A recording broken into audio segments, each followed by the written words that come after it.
Usaha batik berdiri dari tahun 2017.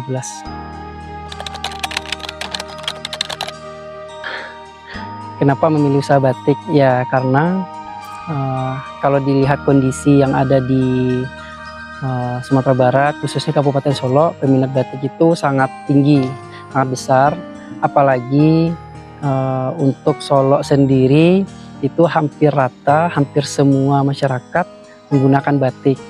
Sehingga batik ini menjadi pilihan yang pas untuk dijadikan bisnis, usaha. Nama Selingkah Tabe itu sebenarnya bukan nama yang langsung didapat ketika kita memulai merintis batik. Nama Selingkah Tabe itu merupakan nama penggantian yang ketiga baru ditetapkan menjadi brand batik Selingkah Tabe. Nah, Selingkah Tabe itu sendiri sebenarnya kalau diartikan selingkah itu sekeliling, tabe itu adalah kolam. Jadi kalau misalnya diartikan jadinya sekeliling kolam. Selingkah Tabe itu sebenarnya nama yang diambil setelah mengganti beberapa kali merek. Yang pertama itu kita ngasih merek itu batik padi serumpun. Nah, pas kita coba menggunakan nama tersebut ternyata sudah banyak yang menggunakan nama, sehingga kami mengganti lagi. Waktu itu diberikan saran oleh beberapa orang dengan nama batik Ayo Pupuk Belengge. Kemudian dari 2017 sampai 2018 nama tersebut rasanya kurang tepat atau kurang menjanjikan untuk di branding. Akhirnya kita mengganti nama terakhir, yaitu dengan nama batik Selingkah Tabe. Nah, batik Selingkah Tabe itu sebenarnya kalau diartikan itu kita mengambil cerita dari kehidupan orang tua yang memang bekerja sebagai peternak ikan. Kita hidup dikelilingi oleh kolam dari tahun 70-an, sehingga kita berada di lingkungan kolam atau di sekeliling tabe. Karena itulah diambil namanya batik Selingkah Tabe. Yang menjadi ciri khas dari batik Selingkah Tabe itu sebenarnya ada beberapa jenis, ada beberapa ciri khas. Yang pertama itu adalah ciri khas Selingkah Tabe ada di batik Tanah Liat. Nah, kenapa di batik Tanah Liat? Karena memang pemakaian atau peminat batik Tanah Liat di Sumatera Barat itu sangat tinggi. Nah, Selingkah Tabe merupakan yang memproduksi batik Tanah Liat asli yang memang direndam ke dalam tanah. Kemudian batik Tanah Liat juga menjadi salah satu batik yang di-branding di Selingkah Tabe. Saat ini Tanah Liat Selingkah Tabe juga menjadi pilihan souvenir bagi beberapa instansi juga yang dari lokal sampai ke nasional. Salah satunya kemarin brand mengambil souvenir VIP-nya khusus di batik Selingkah Tabe, yaitu Tanah Liat asli. Dengan desain, mereka mengembangkan desain ciri khas ukiran rumah gadang, kemudian dikombinasikan dengan motif yang ada di Selingkah Tabe. Tapi kalau untuk Selingkah Tabe sendiri punya ciri khas desain, yaitu burung makan padi yang di branding untuk Tanah Liat khas Solo. Tergantung sebenarnya, kalau untuk proses pembuatan batik itu ada yang cepat, ada yang lambat. Khusus untuk batik Tanah Liat itu memang memakan waktu yang lama karena proses perendaman kita menghabiskan waktu 20 hari. Tapi kalau kita menggunakan pewarna sintetis itu prosesnya bisa dengan jangka waktu 3 hari. Tergantung dari teknik yang kita gunakan. Kalau kita menggunakan tekniknya batik tulis itu memakan waktu yang lumayan lama. Kalau kita menggunakan tekniknya yang cap itu bisa memakan waktu 3 hari. Tapi biasanya untuk satu kain kita tidak menghitung dalam satu kain 1 hari, tidak seperti itu. Kita menghitungnya 1 minggu harus selesai 20 kain. Berarti dalam 1 hari kita membagi per step kerja di setiap pengrajin.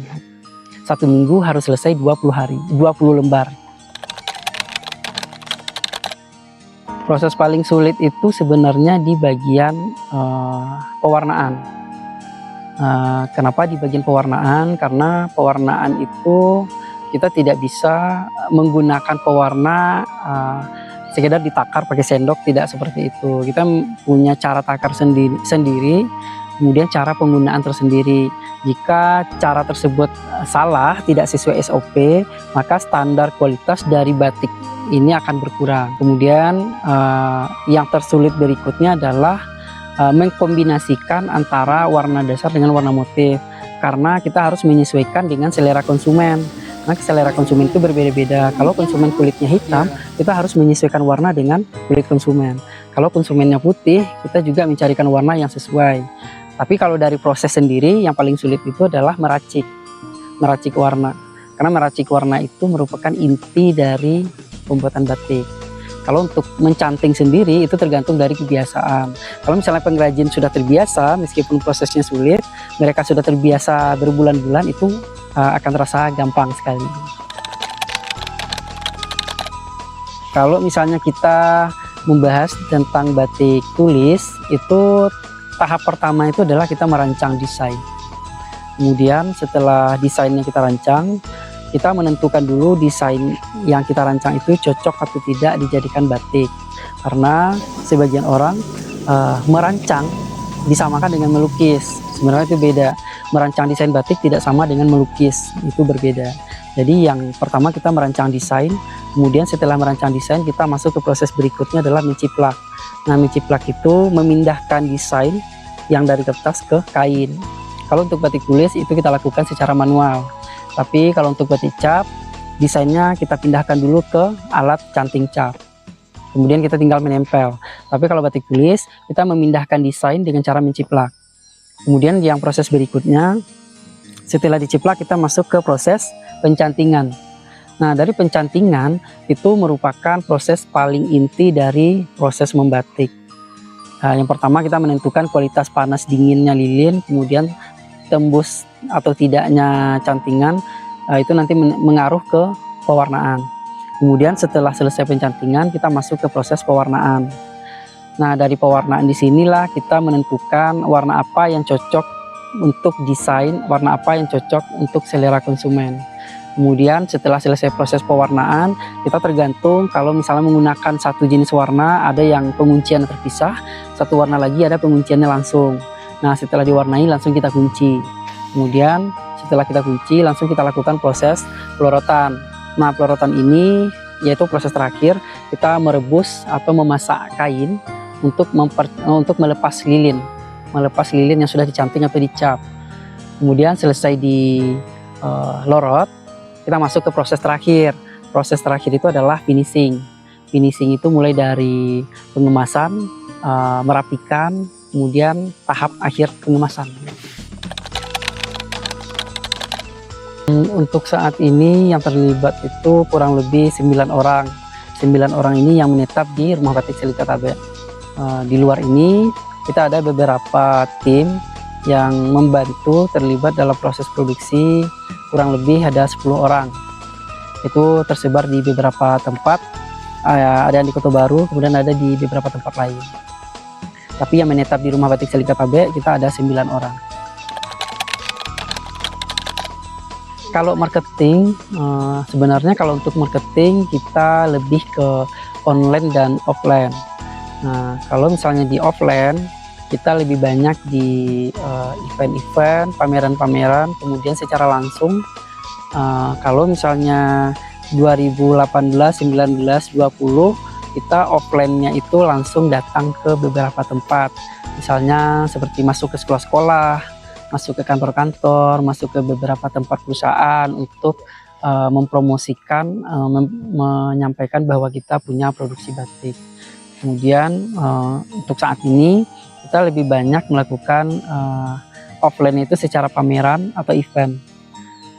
Kemudian yang untuk online kita lebih banyak di media sosial seperti di Instagram, kemudian di Facebook, kemudian di TikTok juga ada, kemudian di WhatsApp, termasuk juga di Google Business. Tantangan di batik itu lebih ke SDM. Ya, lebih ke SDM karena yang dirasakan di Selika Tabe sendiri adalah keterbatasan tenaga kerja. Sebenarnya kalau untuk harapan tuh banyak ya, terlebih untuk anak-anak muda. Sebenarnya kalau misalnya dibilang pekerjaan susah, sebenarnya tidak. Dibilang lowongan tidak ada, sebenarnya ada. Dibilang nggak ada kesempatan, ada. Tergantung dari cara mereka menyikapi. Kalau misalnya dari Selika Tabe sendiri, banyak harapan sebenarnya kepada anak-anak muda yang tidak ada kegiatan, eh, banyak kegiatan bermanfaat yang bisa dilakukan, yang didapatkan secara gratis sebenarnya. Salah satunya membatik. Nah, di Selingkah Tabe sendiri kita memberdayakan semuanya itu anak-anak muda.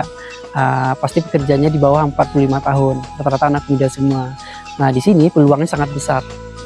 Nah, kalau misalnya sekian banyak pengangguran yang ada, besar harapan kita sebenarnya mereka bisa diperdayakan. Nah, kemudian mereka bisa membantu produksi, bagaimana nantinya pasar ini tercukupi. Kita tidak mesti mencari lempar pasar keluar. Kemudian kalau misalnya untuk masalah kualitas, produk yang ada di Kabupaten Solo, khususnya batik, itu kualitasnya tidak akan kalah dibanding dari luar. Karena beberapa produk batik yang ada di Kabupaten Solo sudah mendapatkan label, sudah mendapatkan beberapa penawaran dari luar, sehingga bisa dikatakan kualitasnya juga bersaing di luar. Tapi memang kalau untuk harapan besar kami itu, daya minatnya anak-anak muda itu lebih tinggi harusnya di wirausaha atau di bisnis gitu. Jadi tidak mesti harus mencari pekerjaan yang berada di zona nyaman.